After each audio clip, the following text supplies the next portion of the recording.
উজানের ঢল আর রাতভর বৃষ্টিতে নোয়াখালীতে বাড়ছে পানি। এ নিয়ে আলোচনাতে নোয়াখালী থেকে যুক্ত হচ্ছেন সহকর্মী মাওলা সুজন। সুজন, বন্যা পরিস্থিতি কেমন দেখছেন? এ নিয়ে বিস্তারিত আমাদেরকে জানাবেন।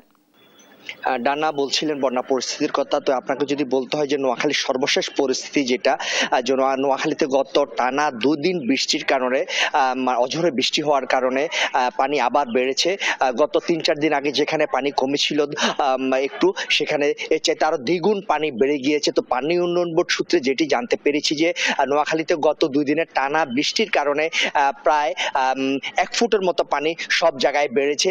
একই সাথে যেটি বলতে হচ্ছে জেলা আবহাওয়া অফিস সূত্রে যেটা জানিয়েছে, গত 24 ঘন্টায় নোয়াখালীতে প্রায় 107 থেকে 108 মিলিমিটার বৃষ্টি হয়েছে। তো আপনাকে আরেকটি তথ্য জানিয়ে রাখতে যে আজকে সকালে নোয়াখালীর কোম্পানিগঞ্জে যে মুসাপুর রয়েছে, মুসাপুরে সেখানে একটা সুইচ গেট ভেঙে গিয়েছে। ওখানে 13টি গেট ভেঙে গিয়ে এটা সম্পূর্ণ তলিয়ে গিয়েছে পানির জোয়ারে বা পানির প্রবল চাপে এটি ভেঙে গিয়েছে। তো এটি ভেঙে যাওয়াতে আসলে এখন নোয়াখালীর কোম্পানিগঞ্জ, নোয়াখালী কবিরহাট উপজেলা এবং নোয়াখালী সদর উপজেলার যে পূর্বাঞ্চল রয়েছে সেটি পার্শ্ববর্তী ফেনী উপজেলা দাগনভূঞার সোনাগাজী সড়কটি এখন প্লাবিত হওয়ার একটি আশঙ্কা দেখা দিয়েছে।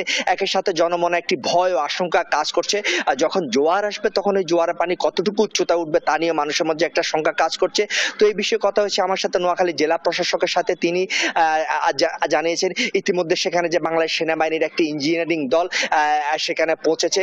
একই সাথে পানি উন্নয়ন বোর্ডের যে ইঞ্জিনিয়ারিং দল আছে সেটিও তারা সেখানে পৌঁছেছে। তো তারা সেখানে যৌথভাবে আসলে এটি দেখবে এটিকে এখন কি করা যায়, যে স্থায়ীভাবে কোনো কিছু করা যায় কিনা, অথবা যদি স্থায়ীভাবে কিছু করা না যায় তাহলে হয়তোবা এটি পানি সরে গেলে অথবা বন্যার পরিস্থিতির আর যখন উন্নতি হবে তখন এটির হয়তো সংস্কারের কাজে হাত দেওয়া যাবে। তবে একই সাথে তিনি এটাও জানিয়েছেন জেলা প্রশাসক দেওয়ান মাহবুবুর রহমান যে আসলে এটি যদি মানে 13টি কপার ভেঙে গেল কিন্তু এটি জোয়ারের সময় পানি উঠবে, আবার যখন ভাটা আসবে তখন পানি নেমে যাবে। তবে এটি সাময়িকভাবে কিছু এলাকা প্লাবিত হওয়ার আশঙ্কা রয়েছে।